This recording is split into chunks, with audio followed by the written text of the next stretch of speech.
small. Two additional generators behind Unit 4 are high and dry, but their switching gear is in the basement, ruined by the seawater. The generators would be useless. Meanwhile, 7 miles to the south, at the other Fukushima plant, Daini, or number 2, the crisis is equally dire. The big waves roll in, swamping key motors, wiring, pumps, and generators. Immediately after the tsunami hit, this room lost power. That's when I realized something very serious had happened. Naohiro Masuda is the plant superintendent on that fateful day. He began his career here at Daini, reporting for duty in 1982 while it was still being built. He knows it as well as anyone. This building is 40 feet above sea level. And since there was a power outage here, I imagine most of the buildings near the sea were damaged by the tsunami. From that point on, we knew we were in trouble. Operators in the control rooms give Masuda very bad news. Units 1, 2, and 4 no longer have any operative cooling systems. In nuclear power, we say stop, cool, and contain. These are the 3 most important functions. When I realized that we had lost cooling, I knew the situation was extremely serious. But what needs to be fixed? And how? He orders a team of about 40 workers to go out and inspect the damage. There were several hundred aftershocks that day. I really hesitated to give the order to send people out on site. They arrive in the rooms housing electric motors that run the pumps that draw seawater to cool the reactors. Cars had been washed right up to the door, and there were huge piles of debris. They said, "How could you have sent us to such a place?" Today, they have preserved some of the evidence of the flood that wiped out the motors and their wiring. Electrical supply systems are located in this room. The tsunami came up to here.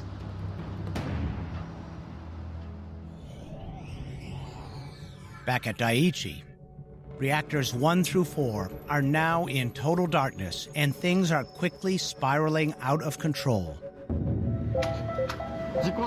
We were in the middle of dealing with the accident. Then, all at once, the lamps went out. All sorts of alarms were going off. All of those went out.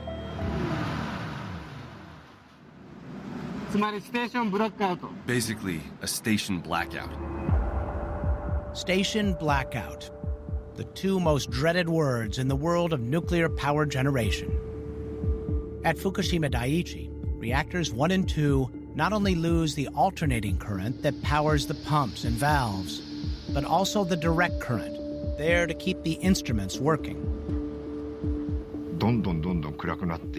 It became darker and darker. A terrifying situation. And the operators weren't sure what was happening. We couldn't even tell if there was water in the nuclear reactors. We were at the starting line of a race, but we didn't know if we need to run 100 yards or if we need to run a marathon. The oldest reactor at the site is Unit 1. It began operation in 1971 and is equipped with outmoded last-resort cooling systems called isolation condensers. The steam being produced by the hot reactor core was routed into this large tank of water. The water would cool the steam, convert it back into water, and it would drain back into the reactor core to be recycled over and over again. It is a passive system designed to work on natural circulation without any electrical power at all. So is it working? In the darkened control room, they don't have a clue. What they did not know at the time is when the power fails, the isolation condenser valves are almost completely closed, curtailing the flow of steam and water. When the isolation condensers failed on Unit 1, the reactor water level just started boiling away because it was no longer being cooled and maintained by the isolation condensers. If the isolation condensers are working properly, vents on the side of the reactor building would be releasing huge amounts of steam. There was steam coming out of the discharge of it, but they didn't realize it wasn't sufficient. So they thought they had more time than they did. Now there is nothing to stop the meltdown.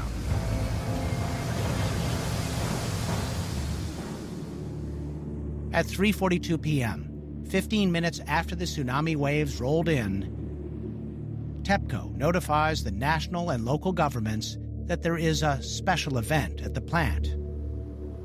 Actually, it is an emergency that has never been envisioned. It was a situation that hadn't been anticipated. We couldn't use the procedure manuals.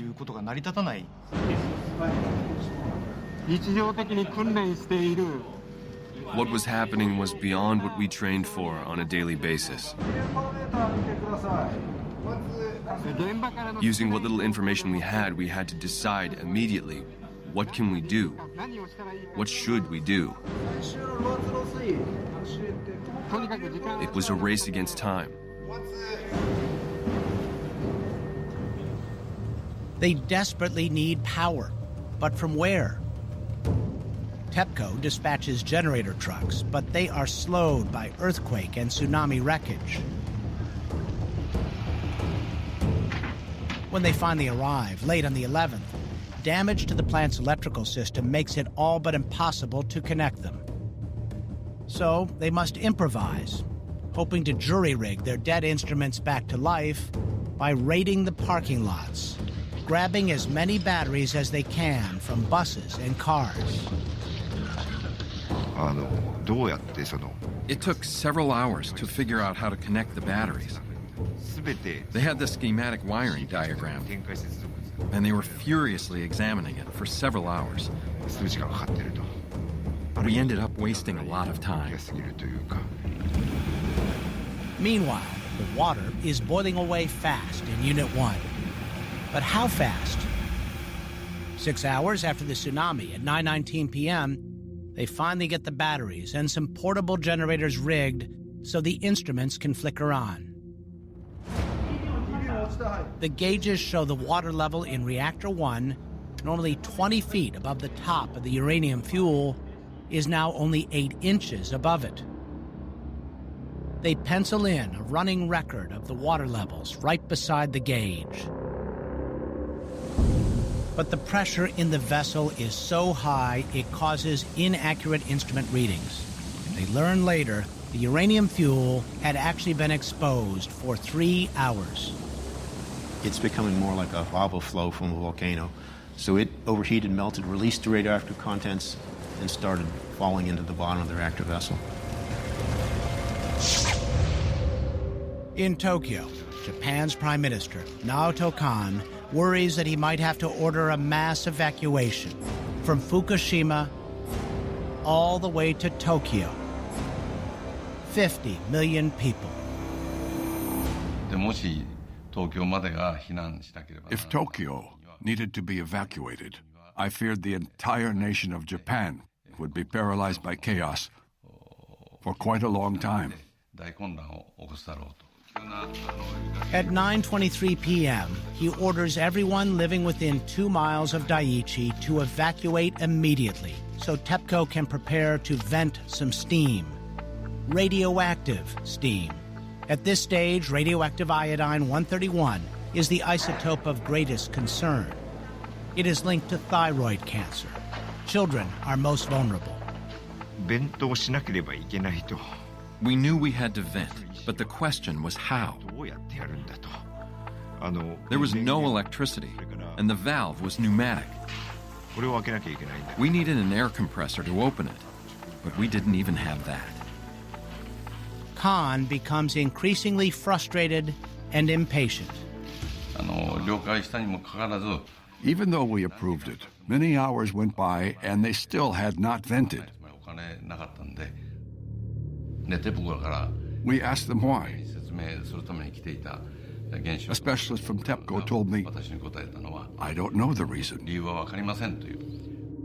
Much of the information he was getting from his government and the utility turned out not to be true. And he had no source of independent knowledge of what was going on in those reactors. Khan decides the only way to know for sure is to go there. And so early on the morning of March 12th, he flies to Fukushima Daiichi. He passes over mile upon mile of utter devastation from the earthquake and tsunami. Nearly 16,000 are dead. He lands at Daiichi just after 7, about 15 hours after the tsunami. I met with Superintendent Yoshida for 45 minutes. While he explained the situation on site, I could see that he was a person who could be trusted. The Prime Minister endorses the superintendent and his plan. Yoshida vows to begin venting at 9 a.m. But there is much to do and much to consider. To go into a pitch-black reactor building with the containment vessel pressure so high, I don't know if I should say it, but it felt like we were putting together a suicide squad. To open the vent, they need to manually turn 2 valves, one in the basement and another on the second floor. At 9:04 a.m., a pair of workers makes their way through a dark labyrinth to the second floor of the Reactor 1 building. It takes them 11 minutes to open the valve. 9 minutes later, a second team heads for the valve in the basement. They get to a point about midway and their radiation is higher than they thought they'd get. They basically had drawn a, if radiation gets to this point, we'll go back. Well, they got to that point before they got to the valves. They abort their mission. In the Emergency Response Center, they realize they must find a way to open the vent remotely. They scramble to find an air compressor that can be attached to the pipe that blasts the valve open. Finally, at 2:50 p.m., steam starts rising from the exhaust tower, and the pressure starts dropping. Could the worst be over? Actually, it is just about to begin. At Daini, where the power is still out and the reactors are getting hotter, there is a stroke of luck.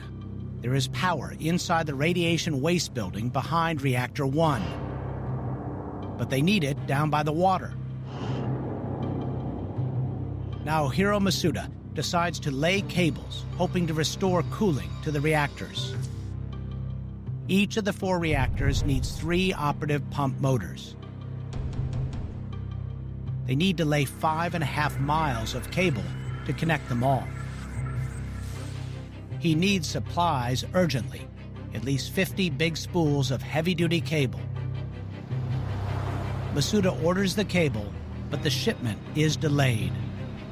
The police were busy redirecting traffic for evacuations. And when the truck hit those detours, it wound up going in the completely wrong direction. While they wait at Daini, the crisis is getting much worse at Daiichi. Uranium fuel rods are encased in zirconium. If it gets too warm, there's a chemical reaction between the zirconium and the water or steam to produce large amounts of hydrogen. The containment structure on a boiling water reactor is sealed with a dome-shaped top that is removed for refueling. The pressure in Reactor 1 is now so high that it slightly lifts the top. The hydrogen escapes through the gap and into the reactor building, where it mixes with air. It would be just a matter of time before the highly flammable gas would explode.